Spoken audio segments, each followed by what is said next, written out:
Il dit « Je suis directement confronté à la réalité actuelle du système d'éducation et du manque de personnel. » La première, c'est une lettre ouverte d'un enseignant, Olivier Turmel, enseignant au préscolaire ou primaire, qui a paru dans la Journal de Montréal le 7 février dernier. Le titre, c'est « En négligeant l'école, nous fragilisons la société de demain ». Moi, j'aime beaucoup les lettres ouvertes, Marc-André, parce que je trouve que c'est généralement une preuve d'implication, de volonté que ça aille mieux. Je suis pas toujours d'accord avec ce qui est mentionné, mais j'aime beaucoup ce dynamisme-là que les gens ont, de prendre le temps d'écrire des faits, des opinions et de les partager avec la société. Donc, je suis pas en complet accord ou désaccord avec tout ce qui est écrit, mais je nommais simplement quelques extraits, puis tu pourras commenter. Donc, les enseignants en voie de terminer son baccalauréat en éducation préscolaire primaire.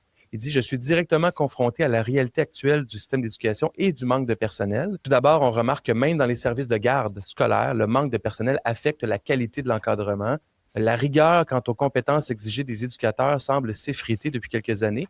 Pourtant, ils jouent un rôle crucial dans la stabilité comportementale des élèves. » Ça, c'est 100% vrai.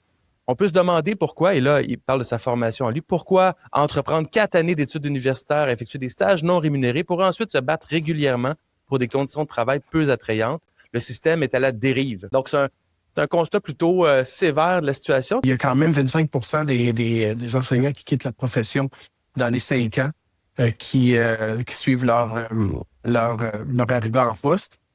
C'est une problématique. Le problème de pénurie, comme on parlait de Belgique encore une fois, c'est vécu aussi en Belgique, c'est vécu en France, c'est vécu à bien des endroits, je dirais, là, en Occident aussi. C'est vécu chez nos voisins ontariens, c'est vécu aux États-Unis, etc. Donc, c'est un problème qui est plus gros que le Québec. Pas plus d'argent qu'il faut, c'est faire les choses différemment, de façon plus efficace et plus moderne, à mon avis. L'école, on n'enseigne pas une matière, on enseigne qui on est. On a besoin d'adultes de qualité qui sont là, qui sont capables d'influencer les jeunes, de donner une direction là, pour les 70, 80 prochaines années de leur vie. C'est-à-dire, on favorise la matière et ce qui est enseigné plutôt que qui l'enseigne et comment on l'enseigne.